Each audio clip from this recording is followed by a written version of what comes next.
Hello friends, एक बार फिर से आपका स्वागत है। आज हम लोग इस एसएससी का 37B सेट नंबर 37B में जीएस के जो क्वेश्चन आपके पास आए होंगे, आपने बड़ी मेहनत के साथ उसके आंसर दिए होंगे। तो प्यारे बच्चों, आज हम लोग देखेंगे उसके क्या आंसर हैं और एक एक करके सारे सॉल्यूशन पर ध्यान देंगे। सबसे पहला जो क्वेश्चन आया था, आपको देखिए फर्स्ट क्वेश्चन क्या कहता है। पहला क्वेश्चन कहता है ग्लोबल ईएसजी कॉन्क्लेव का कौन सा संस्करण दुबई में आयोजित किया गया है। Which edition of the Global ESG Conclave was conducted in Dubai? बहुत ही बेहतरीन क्वेश्चन है। प्यारे बच्चों ध्यान से समझे, यहाँ पे हम सब लोग क्या जानेंगे। यहाँ पे है कि ग्लोबल ईएसजी कॉन्क्लेव कंडक्ट हुआ है दुबई में। आपको बताना है ये इसका इस बार का कौन सा संस्करण था या कौन से नंबर का एडिशन था, जिसमें आपके सामने चार ऑप्शन दिए हैं। सेकंड है, थर्ड है, फोर्थ है या फिफ्थ है। क्या है इसका सही आंसर? आइए जाने इसका सही आंसर क्या है। इसका जो सही आंसर है वो है सेकंड। इसका जो सही आंसर है वो क्या है? सेकंड। अच्छा, ग्लोबल ईएसजी कॉन्क्लेव संस्करण दुबई में आयोजित किया गया है। ये दूसरी बार जो है विश्व स्तर पर आधारित होने वाला एक संस्करण था, जिसके अंतर्गत किस तरीके से हम लोग विश्व स्तर पे एक अर्थव्यवस्था के सुचारू रूप से स्थिरता को हम बना सकते हैं। तो अर्थव्यवस्था के सुचारू रूप से स्थिरता को बनाए रखने के लिए इन चीज़ों को ध्यान दिया जाता है, जिसमें दूसरा जो संस्करण था, सेकंड वाला संस्करण था, वो इस बार किया गया था। तो मैं समझता हूँ ये पहला क्वेश्चन आपको क्लियर हो गया होगा, पहला आपको समझ में आ गया है। नेक्स्ट क्वेश्चन क्या है? अगला क्वेश्चन ये है, हुन Sen was resign from the post of the prime minister. He is the prime minister of which country? आप सभी को बताना है हुन सेन को प्रधानमंत्री पद से इस्तीफा देना पड़ा, वह किस देश के प्रधानमंत्री थे? आपके सामने चार ऑप्शन है। कनाडा, कंबोडिया, कोलंबिया या नीदरलैंड।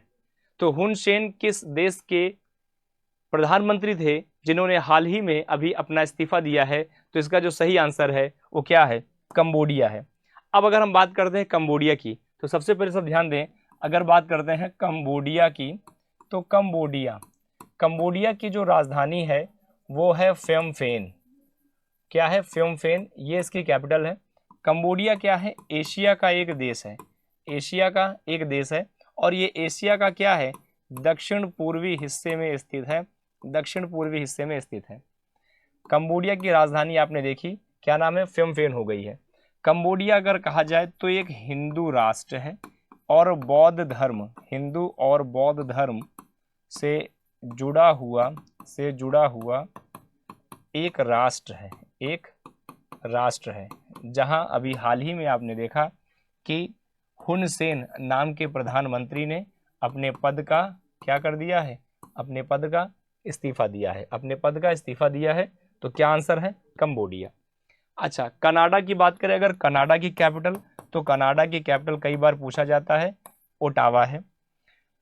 कोलंबिया, ये नॉर्थ अमेरिका के कॉन्टिनेंट का एक हिस्सा है। और नीदरलैंड की बात करते हैं, नीदरलैंड की कैपिटल आम्स्टर्डम है। इसकी क्या है? कैपिटल है। तो ये इस तरह से है, ये नॉर्थ एनए है, ये है, ये है। तो इतना मैं समझता हूँ, इतना क्लियर हो गया होगा। अब आपको इसमें कोई दिक्कत या कोई डाउट हमारे प्यारे बच्चों को नहीं होगा। अगला क्वेश्चन आपके सामने है,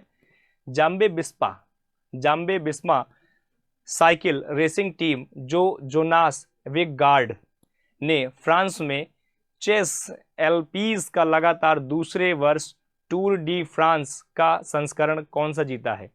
ठीक है, Jonas Vingegaard was a Jumbo Visma bicycle racing teams has won which edition of the Tour de France for the second straight year on the Champs Elysees of the France. आपको देखना है, Jumbo मिस्पा cycle racing में Jonas Vingegaard ने France के champion elegies पर लगातार दूसरी बार टूर डी फ्रांस में कौन सा संस्करण जीता है? इसमें कई ऑप्शन है। 100वां संस्करण था, 110वां संस्करण था, 120वां संस्करण था या 125वां संस्करण था। तो इसका जो सही आंसर है प्यारे बच्चों वो क्या है? 110वां संस्करण जीता है। जिम्बा विस्मा जो है एक साइकिल रेसर है, एक साइकिल रेसिंग करने वाले व्यक्ति हैं। एक कौन है? एक बाइसिकल रेसर है। और जिन्होंने अभी 110वां संस्करण या एडिशन का पार्ट प्ले किया और इसमें ये विन हुए या ये इस जीत को जीते हैं। तो इसमें क्या था ऑप्शन, आपका ऑप्शन नंबर जो है बी बिल्कुल करेक्ट आंसर था। जिन बच्चों ने बी आंसर दिया है, जिन बच्चों ने बी के आंसर के साथ गए हैं, उन सभी का आंसर क्या है, बिल्कुल सही है, बिल्कुल गलत नहीं है। ठीक है, नेक्स्ट क्वेश्चन पे ध्यान देते हैं। अगला हमारा क्या क्वेश्चन है कि पीएम मोदी ने छत्र योजना, वायुमंडल और जल वायु अनुसंधान मॉडलिंग अवलोकन के लिए सेवाएं दी हैं। यहाँ पे ध्यान देंगे, पीएम मोदी ने छत्र योजना में वायुमंडल और जलवायु अनुसंधान मॉडलिंग अवलोकन प्रणाली की सेवाएं एक्रॉस, क्या बात करते हैं, एक्रॉस को कितने वर्षों में जारी रखने के लिए अपनी मंजूरी दी है, जिसमें 4 ऑप्शन दिए गए हैं, 2 साल के लिए, 3 साल के लिए, 4 साल के लिए या 5 साल के लिए। इंग्लिश में एक बार इसको हम लोग समझ लेते हैं। इंग्लिश में क्या कहता है, इंग्लिश में कहता है एक्रॉस माने एटमॉस्फेयर, क्लाइमेट रिसर्च की बात करते हैं। इसके बाद में मॉडलिंग ऑब्जर्वेटिंग सिस्टम एंड सर्विस पे कितने साल के लिए हाउ मेनी ईयर, कितने साल के लिए यहाँ पर बात कही गई है। तो पीएम मोदी ने इस कॉन्टिन्यूटी को जो स्टार्ट किया है अम्ब्रेला स्कीम में, इसके लिए 5 साल की स्कीम है। कितनी है, 5 साल की स्कीम है। तो 5 साल वाला जो है बिल्कुल आपका सही है।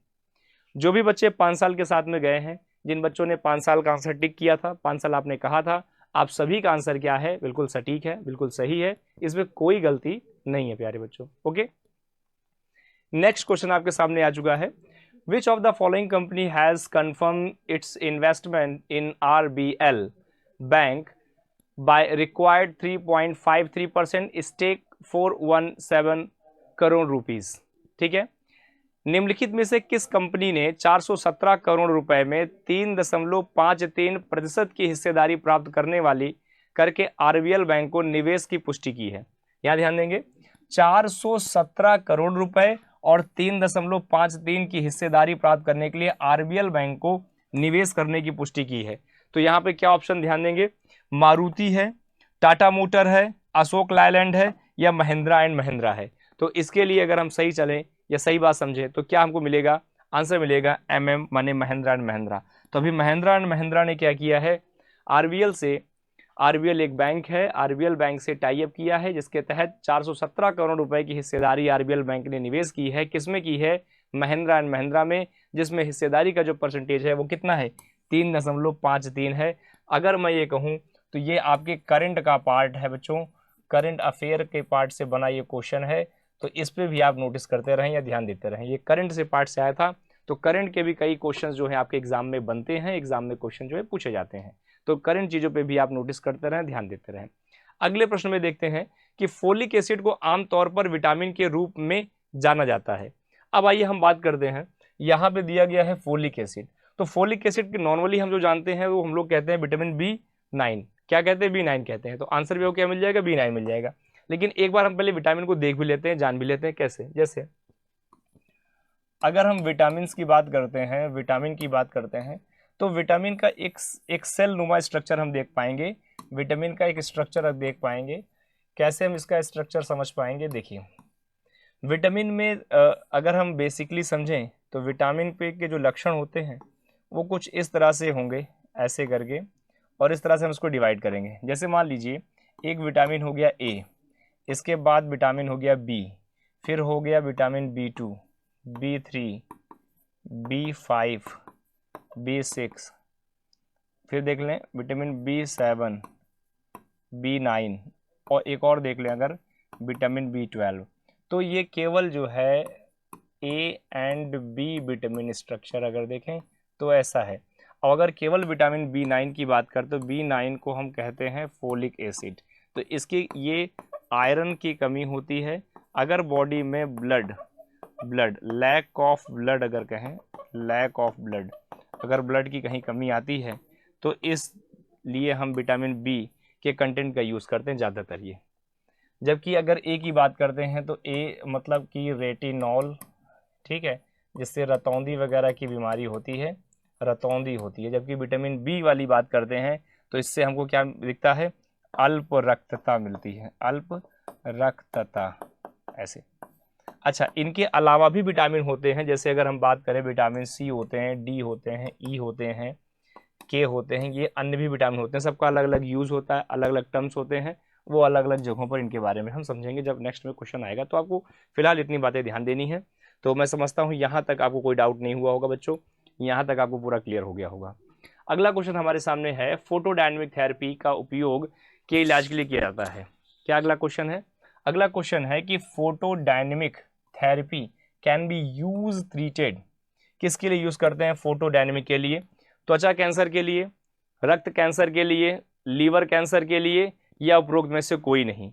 तो फोटोडायनेमिक थेरेपी का जो हम यूज करते हैं वो करते हैं स्किन कैंसर के लिए। किसके लिए? स्किन कैंसर के लिए। एक बार आप लोग समझिए,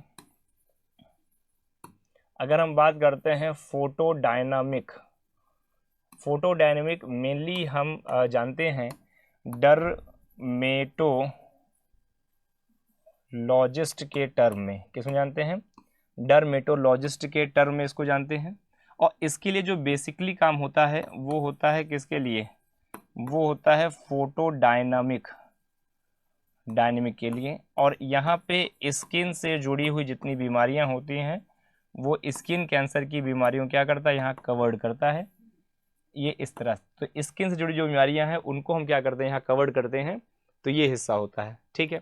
ब्लड कैंसर क्या हो? ब्लड कैंसर में जब बॉडी में अगर आरबीसी नहीं बल्कि हम कहते हैं डब्ल्यूबीसी जो है, जैसे 3 प्रकार की प्लेट्स होती हैं बॉडी में, ब्लड के 3 सेल्स होते हैं, तो जब इसकी अधिकता बढ़ जाती है बॉडी में, ये एक्सेस हो जाए, क्या हो जाए? एक्सेस हो जाता है, तो रक्त कैंसर है। लीवर कैंसर तो लीवर के ही कमी में आने के कारण होता है, जब कोई दिक्कतें आती हैं किसी प्रकार की फ्यूचर बॉडी में। जैसे अगर हम मान लेते हैं, अगर कोई व्यक्ति, जैसे एग्जांपल देख लें, अगर मान लेते हैं कोई व्यक्ति ज़्यादा अल्कोहलिक है, ज़्यादा अल्कोहलिक है सामान्य तौर पे, या कई बार ऐसा होता है कि उसने कई प्रकार के मिर्च मसाले या स्पाइसेस वाले खाने वो बहुत ज़्यादा रेगुलर रूटीन में ले रहा है, तो ऐसे में कभी कभी लीवर में बहुत ढेर सारी प्रॉब्लम्स आ सकती हैं। तो ऐसे कंडीशन में लीवर भी डैमेज कर जाता है। और नन ऑफ दिस का मतलब कोई है ही नहीं फिर यहाँ पे। तो आपका जो सही आंसर था वो क्या आंसर था? वो आंसर आपका ए था प्यारे बच्चों। अभी नेक्स्ट क्वेश्चन पे लोग देखते हैं। हमारा अगला क्वेश्चन है कि विश्व प्रेस स्वतंत्रता सूचकांक 2023 में भारत की कौन सी रैंक है? ध्यान दें यहाँ पे, what is the rank of India world press freedom index 2023? तो विश्व प्रेस स्वतंत्रता सूचकांक 2023 में भारत की कौन सी रैंक है? 4 ऑप्शन आपके सामने दिए गए हैं, 161 है, 162 है, 163 है, 164 है। क्या है सही रैंक? तो प्यारे बच्चों, इसके लिए जो सही रैंक है वो सही रैंक है 161। अगर हम बात करते हैं वर्ल्ड प्रेस फ्रीडम डे, तो वर्ल्ड प्रेस फ्रीडम डे के लिए जो इंडिया के भी रैंक डिसाइड की गई है इन 2023 में 161 है। तो करेक्ट आंसर क्या है? वर्ल्ड प्रेस फ्रीडम डे की अगर हम बात करते हैं, वर्ल्ड प्रेस फ्रीडम डे, तो इसमें हम मनाते हैं, अगर देखें तो 3 मई को डे मनाते हैं। और हमारी इंडिया की जो रैंक है वो 161 है। क्या है? 161। तो 161 के साथ जो बच्चे जा रहे हैं उन सभी का बिल्कुल करेक्ट है, बिल्कुल सही आंसर है, यहाँ पे कोई भी दिक्कत नहीं है। अभी नेक्स्ट क्वेश्चन आपके सामने आ चुका है, निम्नलिखित में से कौन सी नदी गंगा नदी की सहायक नदी है? तो प्यारे बच्चों आइए एक बार देख लेते हैं, गंगा नदी के बारे में थोड़ा सा समझ लेते हैं जल्दी से हम लोग। कई बार मैं आपको क्लास में पढ़ाया भी हूँ या इसको बताया भी हूँ, तो थोड़ा सा आप यहाँ पे देख लेंगे तो आपको डाउट नहीं होगा, क्लियर रहेगा सब, थोड़ा सा आसानी से आप इसको समझ पाएंगे हमारे प्यारे बच्चे।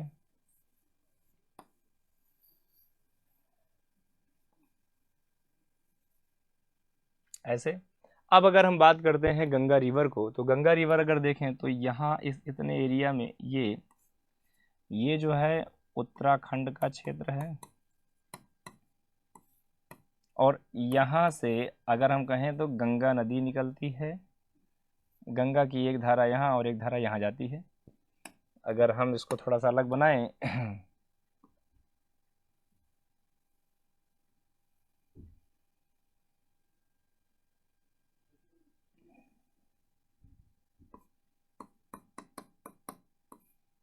गंगा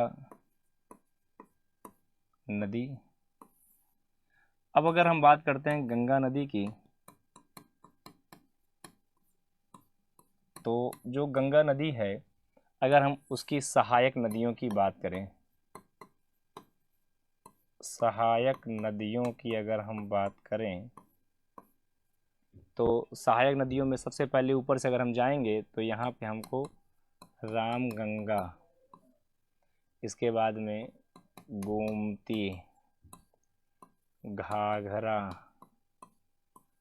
कोसी, इसके बाद में सोन, महानंदा,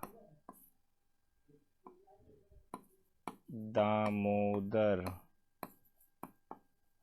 फरक्का, हुगली इत्यादि प्रमुख सहायक नदियां हैं।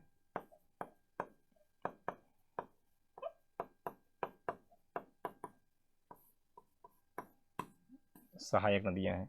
तो अब आप देख पा रहे हैं, अब क्वेश्चन क्या था, क्वेश्चन पे चलते हैं। तो क्वेश्चन हमें ये बता रहा था, क्या बता रहा था कि गंगा की सहायक नदियों में तो सोन, गोमती और महानंदा यहाँ तीनों हमें जो हैं वो दिख रही हैं। सोन भी है, गोमती भी है और महानंदा भी है। तो हम ये कह सकते हैं कि ऑप्शन नंबर जो डी है वो बिल्कुल सही है। तो मेरे प्यारे बच्चों, D option is the correct answer. Okay, yes, D is the correct answer. तो अब मैं समझता हूं ये बिल्कुल सही, आपको सटीक समझ में आ गया होगा, इसमें कोई दिक्कत नहीं होगी प्यारे बच्चों। अगला क्वेश्चन है, कुछ अधिनियमों और विनियमों को मान्य करना भारतीय संविधान की किस अनुसूची के अंतर्गत उल्लिखित है? Validation of a certain acts and regulation of the mention under the which schedule of Indian Constitution? भारतीय संविधान के किस अनुसूची में कुछ अधिनियमों और नियमों का मान्य करना भारतीय संविधान के किस अनुसूची के अंतर्गत उल्लिखित है? तो जो इसका सही आंसर है वो क्या है? अनुसूची संख्या 9। अनुसूची संख्या 9 जो है इस बात को निर्दिष्ट करता है कि इन जगहों पर इन बातों का क्या किया गया है? अंकलन किया गया है। तो अंकलन करने के माध्यम से ये बात आप बिल्कुल सही समझ पा रहे हैं और यही जो है बिल्कुल सत्य है। ठीक है प्यारे बच्चों, तो अगले प्रश्न पे हम लोग चलते हैं। हमारा जो अगला प्रश्न है वो आपके सम्मुख आ चुका है। अगला प्रश्न है, trachoma disease affect which of the following organ? Trachoma नाम का रोग किस अंग को प्रभावित करता है? आपके ऑप्शन है आई है, ईयर है, नोज है या लंग है। क्या है इसका सही आंसर? तो आइए हम देखें इसका जो सही आंसर है। जी प्यारे बच्चों, इसका जो सही आंसर है वो आई है, आंख है। आंख क्या है इसका सही आंसर है। ठीक है, आप सभी समझ पा रहे होंगे। तो अगर हम बात करते हैं ट्रेकोमा की, ट्रेकोमा एक बीमारी है, एक डिसीज है और ये जो डिसीज होती है ये आई के लिए होती है। किसके लिए होती है? आई के लिए। तो आई जो है क्या है इसका करेक्ट आंसर है या इसका बिल्कुल सही आंसर है प्यारे बच्चों। ठीक है, तो अच्छा, अगर इसके थोड़ा बीमारी की अगर हम बात कर लेते हैं तो सिंपल, अगर कई बार किसी व्यक्ति को अगर होता है तो इसके लिए मार्केट में सेफलॉक्स डी जैसा एक लिक्विड आता है।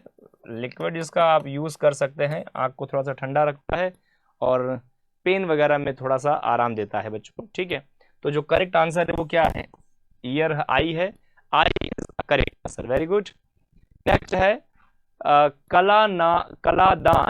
कलादान नदी।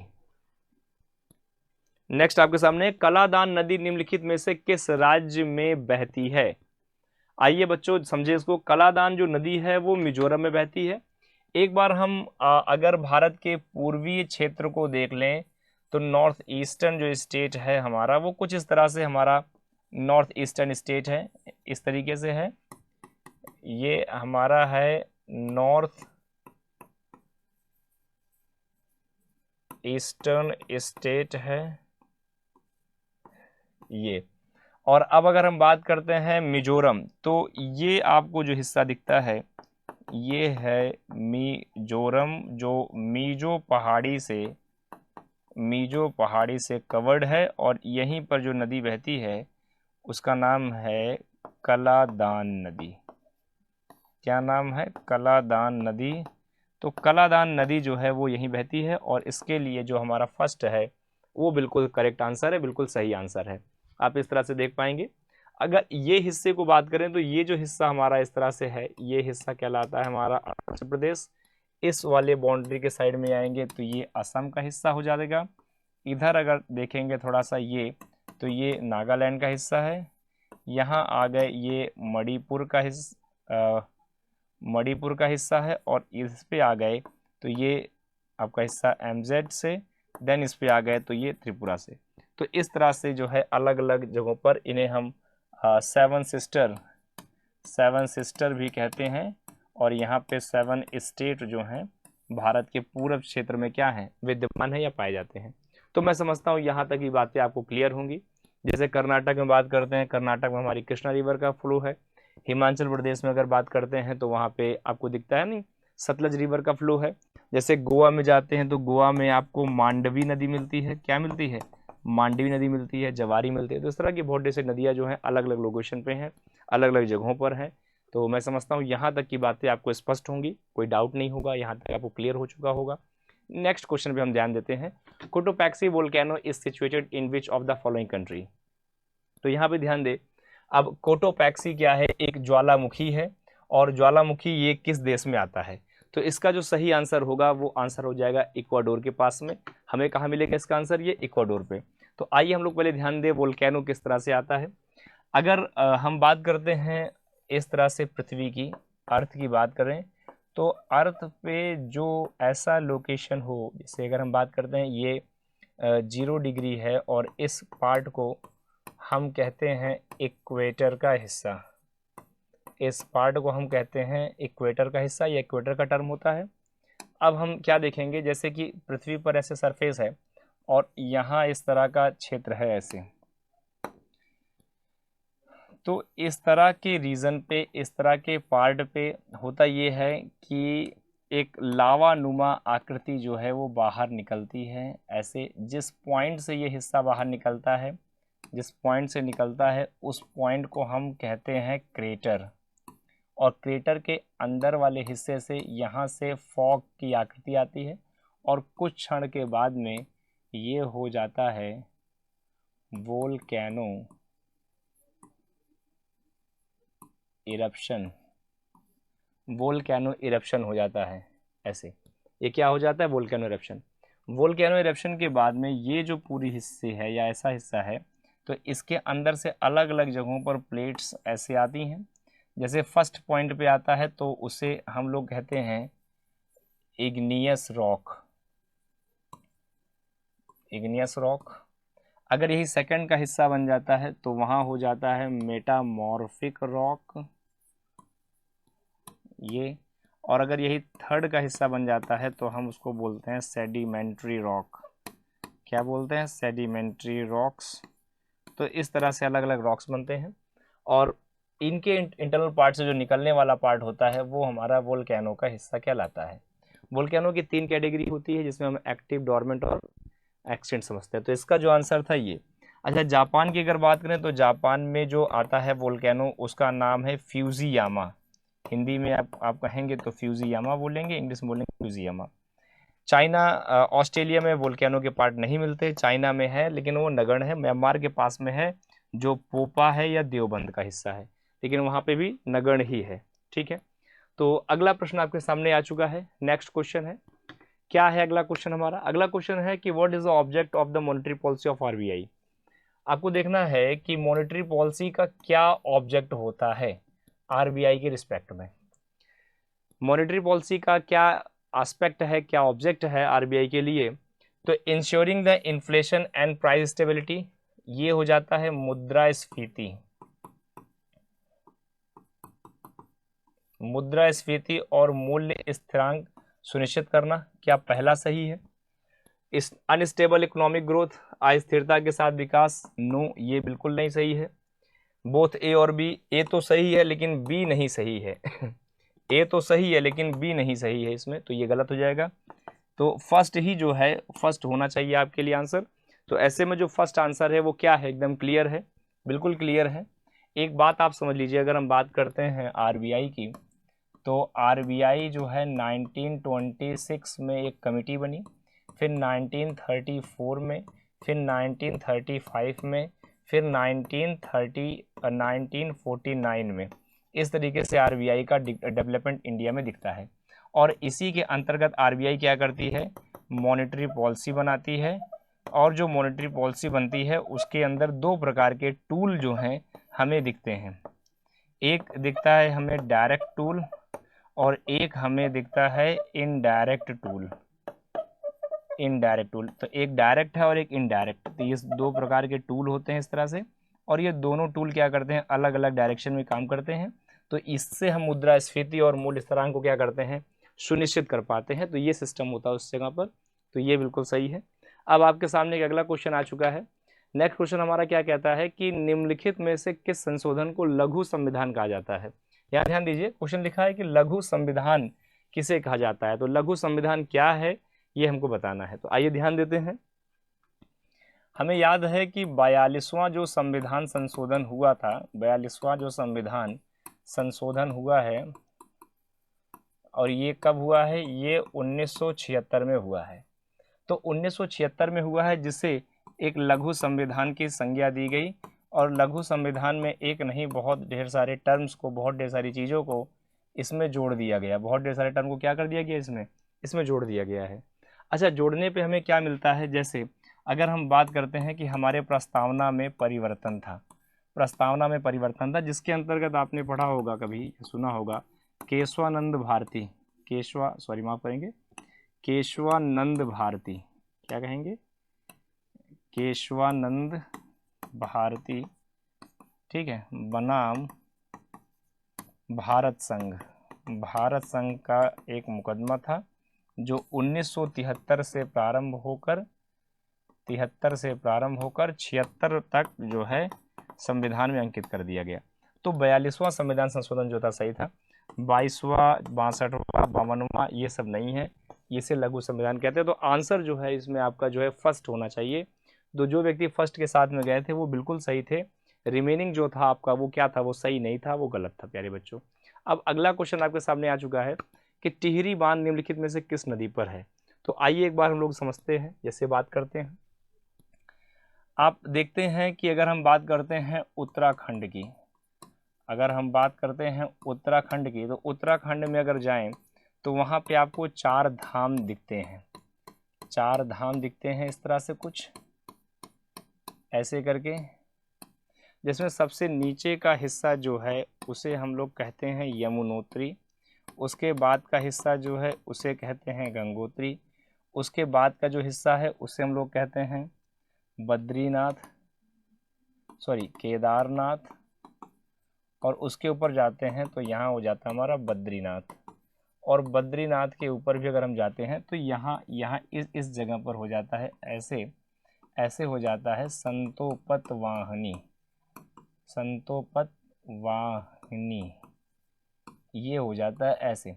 अब यहाँ से एक नदी ऐसे निकलते हुए आती है ऐसे करके, और ये अन्य नदियों के हिस्से में क्या करती है, मिल जाती है। तो यहाँ अगर हम यहाँ की जगह, यहाँ पे अगर बात करें इस जगह पर, यहाँ से यमुना निकल के आगे जाके मिल जाती है, ये एरिया हो जाता है हमारा प्रयागराज। लेकिन अगर हम बात करते हैं किसकी, हम बात करते हैं गंगोत्री से। गंगोत्री के पास से जो नदी आती है उसका नाम हो जाता है भागीरथी। और भागीरथी के ऊपर यहाँ पर ही हमें एक डैम मिलता है, और जिस डैम को हम कहते हैं टिहरी बांध। तो टिहरी बांध यही है जो लगभग 261 फीट की ऊंचाई पर स्थित है। यहाँ पे तो भागीरथी नदी जो है ये आपका सही हो जाएगा टिहरी बांध के लिए, बाकी नहीं है। अगर कभी नर्मदा पर आता है तो नर्मदा पर आपको सरदार सरोवर, महेश्वर और ओमकारेश्वर बांध, ये सारे बांध यहाँ मिलेंगे। यमुना, कावेरी इन पे नहीं। तो इसका आंसर जो है आपका फर्स्ट जो है, जो बच्चे फर्स्ट के साथ में गए थे, जिन्होंने फर्स्ट ऑप्शन दिया था या पहला ऑप्शन के साथ में जा रहे थे, उन सभी का आंसर क्या है, बिल्कुल सही है। तो भागीरथी क्या है, बिल्कुल आपका करेक्ट आंसर है। तो प्यारे बच्चों, मैं समझता हूँ ये पूरा अच्छे से आपको एक्सप्लेन भी हो गया होगा, चीज़ें एकदम अच्छे से क्लियर भी हो गई होंगी, समझ में भी आ गई होंगी। तो फर्स्ट जो था एकदम बिल्कुल सही है। ओके, नाउ नेक्स्ट क्वेश्चन क्या है हमारा। अगला क्वेश्चन कहता है कि सूर्य ग्रहण के संबंध में कौन सा कथन सही है। आइए पढ़ते हैं। विच of the following statement is the correct regarding the solar Eclipse. Solar Eclipse के रिगार्डिंग कौन सा कथन सही है। यहाँ ध्यान दीजिएगा, सोलर इक्लिप्स की बात की गई है। जो मेन पॉइंट आपको जानना है, क्या लिखा है, लिखा है यह तब होता है जब सूर्य, चंद्रमा, पृथ्वी एक सीध में हो। क्या लिखा है, यह तब होता है जब सूर्य चंद्रमा पृथ्वी एक सीध में हो, माने सूर्य हो, मान लो कहीं सन है, चंद्रमा है और पृथ्वी है, ऐसे ये अर्थ है और ये मान लो मून है, एक सीध में हो, तब ये स्थिति हो सकती है। दूसरा क्या कहता है कि यह तब होता है जब सूर्य पृथ्वी और चंद्रमा, अब देखो पृथ्वी भी अगर बीच में आ गई, सूर्य चंद्रमा किनारे हो गए तो ये तो संभव नहीं है कि ये होगा, पहला इसलिए संभव हो सकता है। दूसरा क्या है, यह तब होता है जब पृथ्वी सूर्य और चंद्रमा, नहीं भाई सूर्य को यहाँ बीच में भी नहीं करेंगे तो इसलिए गलत हो जाएगा, ये कुछ है नहीं। तो फर्स्ट ऑप्शन जो है वो मैं समझता हूँ क्या है, वो बिल्कुल सही है आपके लिए, फर्स्ट ऑप्शन जो है वो करेक्ट होगा, यस फर्स्ट इज करेक्ट है। डायग्राम अगर हम देखना चाहें, इसका चित्र कैसे बनेगा, अगर हम इसका डायग्राम देखेंगे तो डायग्राम हमें कुछ इसका ऐसा दिखेगा, ध्यान दीजिए, यहाँ आपको बनाना पड़ेगा ऐसे सूर्य, यहाँ बनाना पड़ेगा आपको ऐसे मून, और यहाँ पे बनाना पड़ेगा आपको इस तरह से अर्थ। और जब सूर्य का प्रकाश अगर हम कहें इस पे आएगा ऐसे, तो ये इतने एरिया को लगभग क्या करेगा, कवर कर लेगा, पूरे को नहीं कर पाएगा। तो इतना एरिया जो है, इतना ये इतना एरिया हमारा शैडो से कवर्ड रहेगा। कैसे रहेगा, ऐसा ये इतना एरिया ये शैडो रहेगा,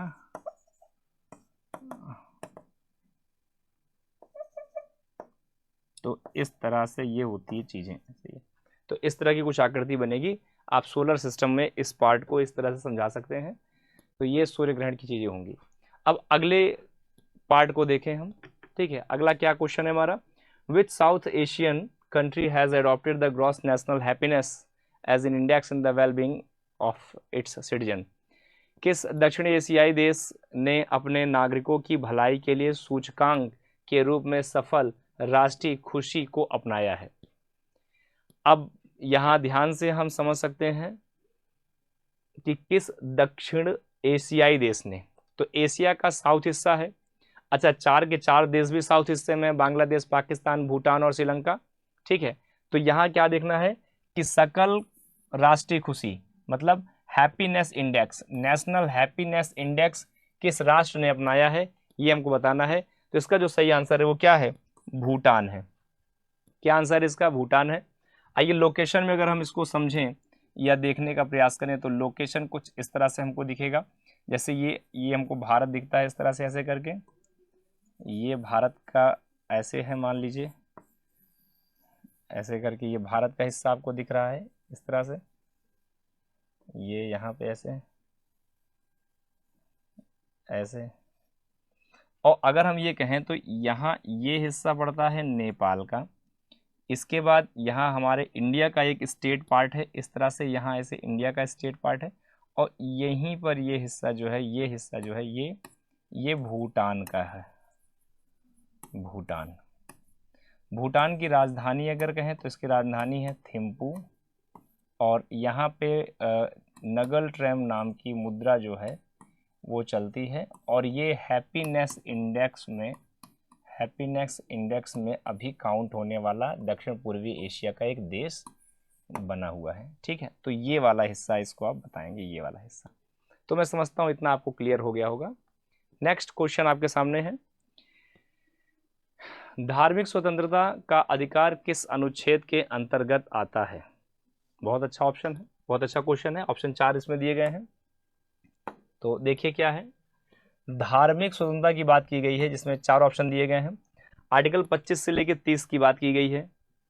25 से लेकर 30 तो पहला गलत है भाई, एक बार सब लोग यहाँ पे ध्यान देंगे।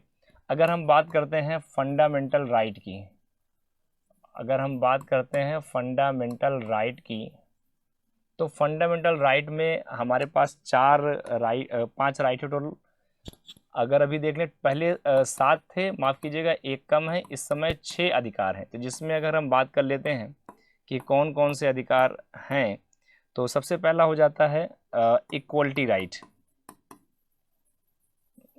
इक्वलिटी राइट मतलब कि समानता का अधिकार। समानता का अधिकार जो है आर्टिकल 14 से लेके आर्टिकल 18 के बीच में है। इसके बाद में फ्रीडम राइट की अगर हम बात करते हैं, फ्रीडम राइट की बात करते हैं, फ्रीडम राइट जो है आर्टिकल नंबर 19 से लेके 22 के बीच में है। इसके बाद में हम एक्सप्लॉइटेशन अगेंस्ट राइट की बात करते हैं। एक्सप्लॉइटेशन अगेंस्ट राइट की अगर हम बात करते हैं 23 और 24 है इसमें। अगर हम बात करते हैं रिलीजन राइट या रिलीजियस राइट की बात करते हैं, धार्मिक स्वतंत्रता की बात करें, तो ये हो जाता है 25 से लेके 28। और फिर अगर बात करें कल्चरल एंड संस्कृति तो ये 29 और 30 में आपको मिलेगा, 29 और 30 में मिलेगा ये। इसके बाद अगर हम बात करें कॉन्स्टिट्यूशनल रिट की अगर हम बात करते हैं, तो रिट आर्टिकल नंबर 32 में आता है। तो ऐसे में 25 से 28 बी वाला जो है वो आपको सही दिख रहा होगा। आपके सामने सभी यहाँ पे लिखे हुए हैं जो बिल्कुल सही है, आप उसको देखिए। तो आंसर जो है आपका ये जो है ये बिल्कुल सही आपको लग रहा होगा, सबको दिख रहा होगा, ये वाला है और इसी की बात यहाँ पे की गई थी। तो article number, yes this is correct answer, very good. अब यहाँ तक आपको स्पष्ट हो गया होगा, चीज़ें क्लियर हैं, समझ में आ रही हैं। मैं समझता हूँ यहाँ पे कोई आपको डाउट नहीं होगा प्यारे बच्चों। इतनी हद तक बात एकदम क्लियर हो गई, एकदम अच्छे से आपको समझ में आ गई होगी। अभी अगला क्वेश्चन हमारे सामने है, यदि एक कैलेंडर माह में 2 पूर्ण पूर्णिमाएं हों तो दूसरी पूर्णिमा को कहा जाता है। बहुत अच्छा क्वेश्चन है भाई। सिंपल सी बात अगर हम कहें, ये अगर मान लो हमारी पृथ्वी है, हमको पता है कि पृथ्वी के चारों ओर चंद्रमा जो है क्या करता है, वो चक्कर लगाता है। ये मान लो ऐसे मून है जो चारों ओर क्या कर रहा है, पृथ्वी के चारों ओर चक्कर लगा रहा है ऐसे। चंद्रमा क्या करता है, पृथ्वी के चारों ओर चक्कर लगाता है ऐसे करके, ऐसे।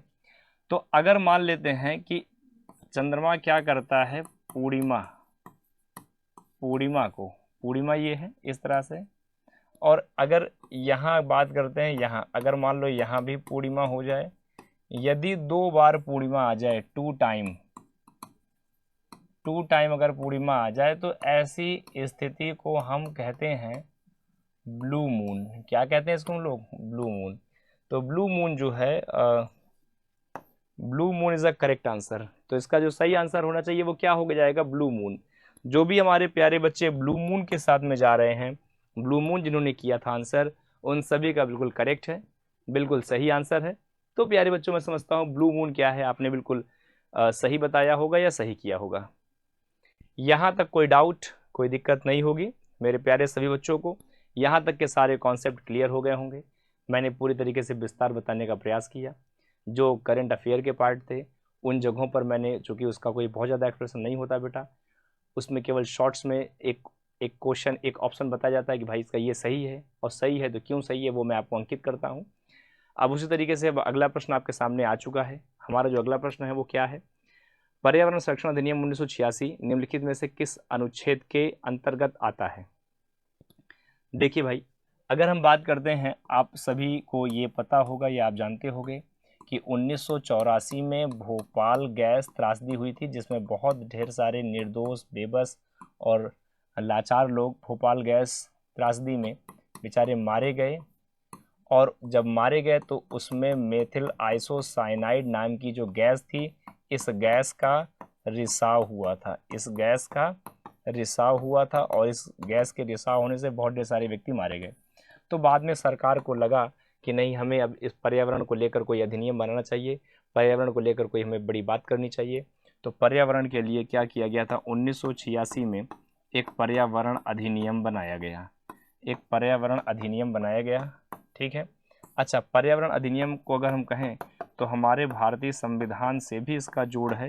हमारे भारतीय संविधान में अनुच्छेद नंबर जो 253 है वो ये बताता है कि हमारी एक ड्यूटी है, हमारा एक संरक्षण है कि हम पर्यावरण की रक्षा करें, पर्यावरण को मेंटेन बना के रखें। प्यारे बच्चों, तो पर्यावरण संबंधी अगर कोई विषय आता है तो हमेशा आप आर्टिकल नंबर 253 जो है इसी को लगाएंगे। आप सब याद रखिएगा, आर्टिकल नंबर 253 ही इस बात को अंकित कर देता है कि हमें पर्यावरण के तहत सजग होना चाहिए, होशियार होना चाहिए, इसकी सुरक्षा व्यवस्थाओं पर ध्यान देना चाहिए।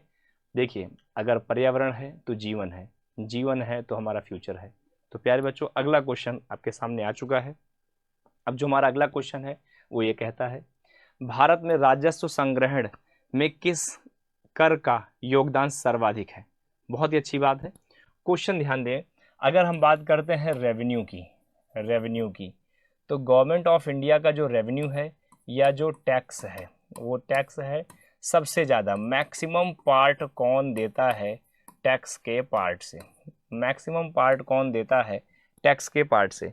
तो प्रॉपर्टी का टैक्स है, एक्साइज ड्यूटी है, सेल टैक्स है, या कॉर्पोरेशन टैक्स है, या निगम कर है? ऐसा कौन सा कर का भाग है जो राजस्व संग्रहण में सबसे अधिक योगदान देता है? तो सर्वाधिक योगदान देने के लिए अगर हम बात करेंगे तो हमारा जो कॉर्पोरेशन का टैक्स है वो क्या करता है? सबसे ज़्यादा योगदान देता है, सबसे अधिक योगदान देता है। कॉर्पोरेट टैक्स क्या करता है? सबसे ज़्यादा योगदान देता है, सबसे बड़ा योगदान है राजस्व के संग्रहण में। रेवेन्यू के कलेक्शन की बात करें तो क्या है? रेवेन्यू कलेक्शन में कॉर्पोरेशन टैक्स सबसे बड़ा है। अच्छा, सिंपल अगर कभी आपसे कोई पूछा जाए कि व्हाट इज टैक्स, अगर कभी एग्जाम क्वेश्चन आए कि व्हाट इज टैक्स, ठीक है, व्हाट इज टैक्स, तो सिंपल आपको बताना है tax is a amount of money which given by the all citizen of India. Tax is a amount of money which given by the all citizen of India, okay, for the development of country, and nobody can deny it. It is a mandatory for all people. Now it is a tax. I have you got it the point? What is a tax? Tax is a minimum or a amount of money which given by the all citizens of India to development of country.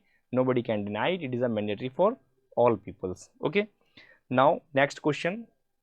अब हमारा जो अगला question है आपके सामने आया है वो क्वेश्चन है, संवैधानिक उपचारों का अधिकार निम्नलिखित में से किस अनुच्छेद के अंतर्गत आता है? प्यारे बच्चों, अभी मैंने आपको बताया था, फिर से एक बार ध्यान दीजिए। अगर हम बात करते हैं कॉन्स्टिट्यूशनल रेमेडी की, अगर हम बात करते हैं कॉन्स्टिट्यूशनल रेमेडी की बात करते हैं, रेमेडीज़ की बात करें तो ये आर्टिकल नंबर 32 में है। लेकिन आर्टिकल नंबर 32 से लेकर 35 तक के प्रावधान हैं जिसमें हम फाइव टाइप के रिट्स को देखते हैं, 5 टाइप के रिट्स को देखते हैं। अब 5 टाइप के कौन कौन से हमारे रिट हैं? जैसे एक बात करते हैं मैंडमस, एक बात करते हैं सेटियोरी, एक बात करते हैं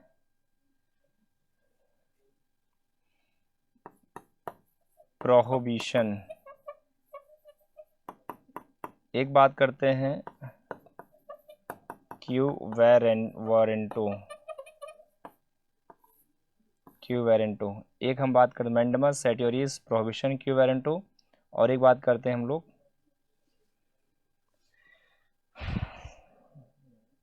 हैबियस कॉर्पस। माफ़ करेंगे, पहले ही मुझे ये लिखना था हैबियस कॉर्पस, वो मैं लास्ट में लिख रहा हूँ हैबियस कॉर्पस। तो ये बच्चा 5 प्रकार के रिट होते हैं जिनके तहत हम क्या करते हैं? सुरक्षा प्राप्त कर पाते हैं। ठीक है।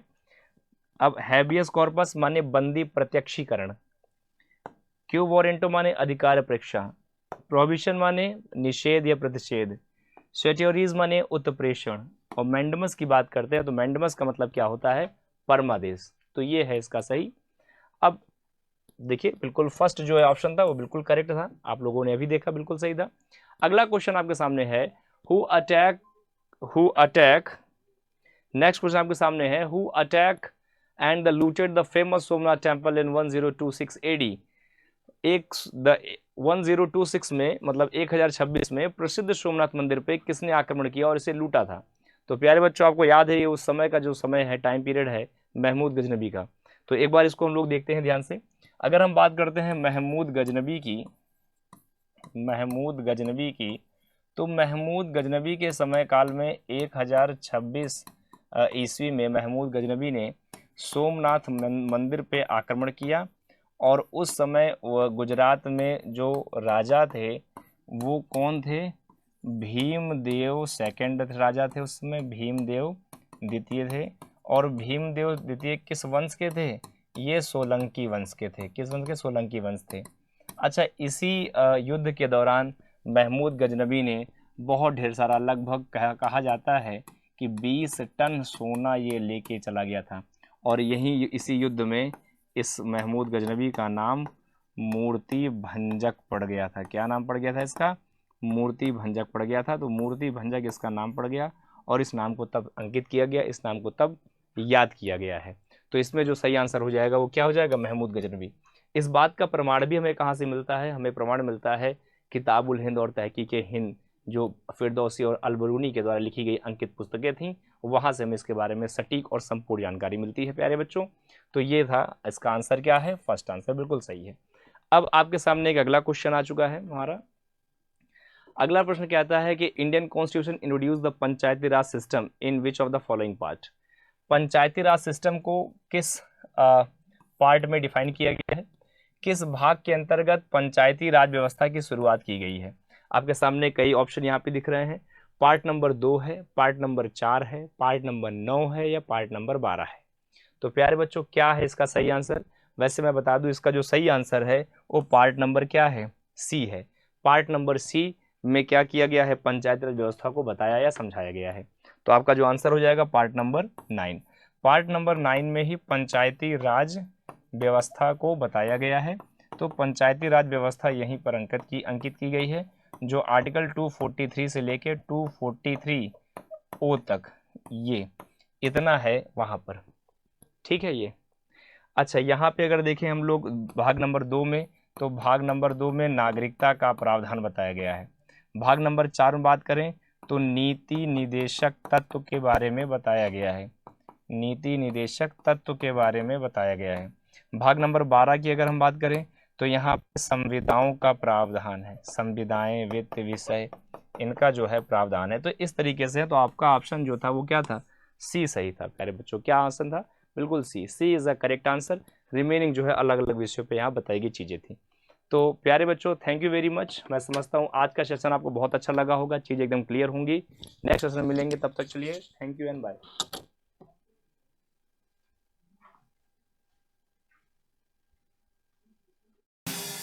Subscribe now and press the bell icon. Never miss an update.